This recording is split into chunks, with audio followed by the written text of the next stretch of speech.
Hello student, मैं Rahul sir आप सभी विद्यार्थियों का आज के लेक्चर में हार्दिक स्वागत करता हूं।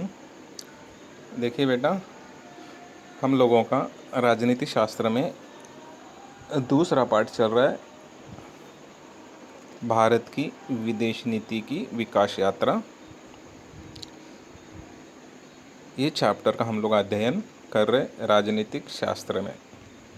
देखिए बेटा, इसके पहले लेक्चर में हमने भारत की विदेश नीति के आरंभिक चरण देखे थे। इस आरंभिक चरण में क्या बोला था ये हमने इसके लेक्चर में देखा है। देखिएगा, यहाँ तक हमारा पूरा आरंभिक चरण मतलब अमेरिका भारत ने लेन देन की शुरुआत की, यहाँ तक हमारा इसके पहले वाले लेक्चर में हमने अध्ययन किया है। देखिए बेटा, अभी हम लोग भारत का पहला चरण और दूसरा चरण, जो विदेश नीति की विकास यात्रा जो है, उस विकास यात्रा का अगर देखा जाएगा आरंभिक चरण में हम लोग पहले चरण का आज अध्ययन करेंगे और दूसरे चरण का। देखिए बेटा, पहला चरण हम लोग स्टार्ट करते हैं। इस पहले चरण में देखिए बेटा क्या बोला गया है। पहला चरण ईस्वी सन आपको याद रखना है 1947 से लेके 1990 तक, 1947 से लेके 1990 तक ये पहला चरण है। चरण का आपको डेट जो है उसको याद रखना है बेटा। अभी देखो इस चरण में क्या हुआ है ये हम लोग विस्तार से पढ़ेंगे बेटा। आपको ध्यान देना है, शीत युद्ध की पृष्ठभूमि के बाद, अभी देखिए आप लोगों को पहले ही पता है बेटा कि हमारे विश्व में अगर देखा जाएगा 3 युद्ध यहाँ पे हुए थे, फर्स्ट वॉर, सेकंड वॉर और शीत युद्ध। आया समझ में? ये हम लोगों ने पढ़ा है, आपके पास लिखा हुआ भी है, आपको उसको फिर से एक बार दोहराना है। शीत युद्ध की पृष्ठभूमि के बाद, शीत युद्ध उस समय भारत, शीत युद्ध में जो भी पृष्ठभूमि थी, शीत युद्ध का जो भी वातावरण था, उस युद्ध के वातावरण ने भारत ने गुट निरपेक्षतावाद को स्वीकार किया गया था। आया समझ में? देखिए कि शीत युद्ध की जो परिस्थिति थी, वहाँ की जो हालातें थी भारत देश की शीत युद्ध में, उस समय भारत ने गुट निरपेक्षतावाद का स्वीकार किया था बेटा। गुट निरपेक्षतावाद किसको बोला जाता है ये हमने लिख के भी दिया गया है आपको। फिर से एक बार आपको बोलता हूँ कि गुट निरपेक्षतावाद क्या होता है। देखिए बेटा,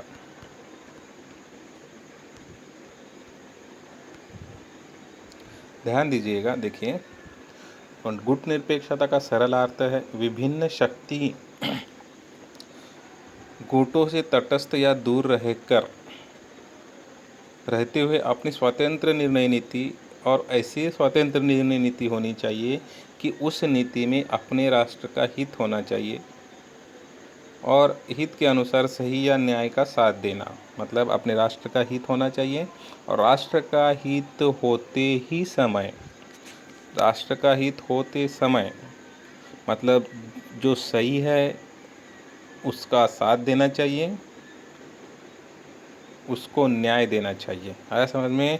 इसी को गुट निरपेक्षतावाद बोला जाता है। विभिन्न शक्ति मतलब विश्व में बहुत सारी शक्तियां हैं, उस शक्तियों से तटस्थ मतलब उस शक्ति से तटस्थ मतलब दूर रहना, है ना। ऐसे उसकी ठाम भूमिका बोला जाता है, मतलब एक कड़क भूमिका जिस तरीके से, है ना। तो अपनी स्वतंत्र नीति मतलब खुद अपनी स्वतंत्र नीति मतलब अगर उस देश से मुझे संबंध प्रस्थापित करना है तो मुझे अच्छा लगेगा तो मैं संबंध प्रस्थापित करूँगा। ये एक तटस्थ भूमिका बोला जाता है, एक निर्णय बोला जाता है। ऐसा समझ में? इस तरीके से, और ऐसे निर्णय लेना चाहिए कि ऐसे एक निर्णय लेना चाहिए कि उस निर्णय से अपने देश की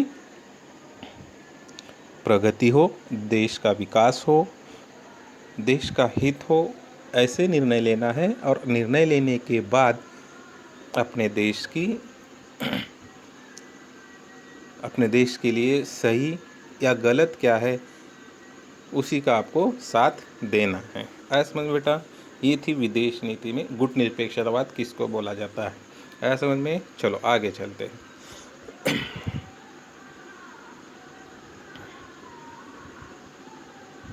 ये देखो,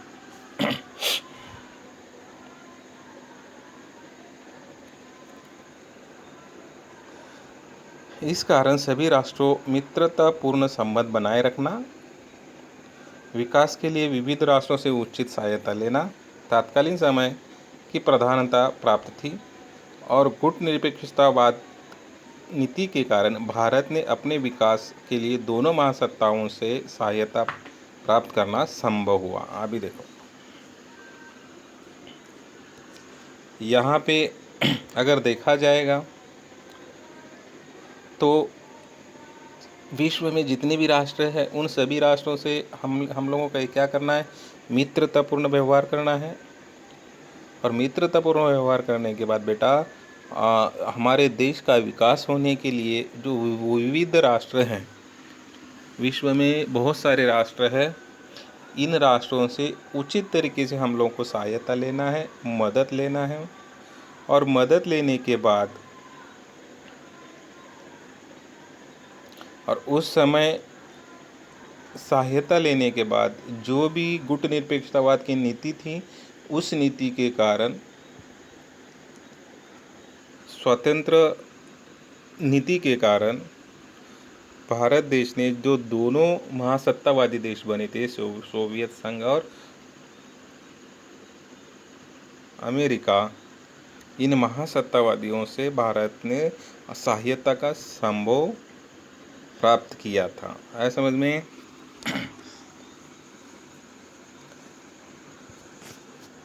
ये पहला पॉइंट था। नेक्स्ट पॉइंट देखिए बेटा, इस कालखंड में सुरक्षा व्यवस्था मजबूत करने पर बल दिया गया था। इसके लिए तकनीकी विज्ञान, देखिए तकनीकी विज्ञान का आयात किया गया। इसके लिए सोवियत संघ, फ्रांस, जर्मनी आदि देशों से सहायता ली गई। अभी देखिए शीत युद्ध के बाद इसी कालखंड में भारत की जो सुरक्षा व्यवस्था है, उस सुरक्षा व्यवस्था को मजबूत करना था उस समय बेटा, है ना। सुरक्षा व्यवस्था को मजबूत करने के लिए भारत ने जो, और इस सुरक्षा व्यवस्था को मजबूत करने के लिए भारत को क्या करना चाहिए, किसके ऊपर बल देना चाहिए, किसके ऊपर ज़्यादा ध्यान देना चाहिए, है ना। और इसके लिए भारत ने सबसे ज़्यादा जो विज्ञान की तकनीकी है उसके ऊपर भारत ने सबसे ज़्यादा ध्यान दिया। साइंस से जो टेक्नोलॉजी की तकनीकी है उसके ऊपर भारत देश ने सबसे ज़्यादा ध्यान दिया। और सबसे ज़्यादा ध्यान देने के बाद जो सोवियत संघ है, फ्रांस, जर्मनी, इन आदि देशों से भारत ने सहायता ली, यानी मदद ली बेटा, है ना। मदद लिया जाता है, अपनी देश की सुरक्षा व्यवस्था को मजबूत करने के लिए मदद लिया जाता है बेटा। आया समझ में। और इस कालखंड में अगर देखा जाएगा तो भारत को बहुत बड़े चुनौतियों का सामना करना पड़ा। उसमें पाकिस्तान के साथ संघर्ष है, या चीन के साथ संघर्ष है, या बांग्लादेश का निर्माण है, और चीन के साथ संघर्ष है। इन 2-3 घटनाओं का इसमें समावेश है। आया समझ बेटा। और 1974 में अगर देखा जाएगा तो भारत ने परमाणु परीक्षण करके एक क्षेत्र में अपनी क्षमता सिद्ध की। भारत ने भी विश्व को दिखाई दिया कि हम भी परमाणु परीक्षण से नहीं हटेंगे, हम लोग भी क्या करेंगे, परमाणु परीक्षण करके भारत ने भी एक अपनी पात्रता, मतलब अपनी क्षमता कहाँ तक है ये दिखा दी। ऐसा समझ बेटा, ये फर्स्ट चरण था, समझे। अभी परमाणु परीक्षण अगर देखा जाएगा, है ना, तो ये लोग हम आगे देखेंगे परमाणु परीक्षण क्या है। अभी इधर ध्यान दीजिएगा, भारत की विदेश नीति में पंडित नेहरू का योगदान क्या है।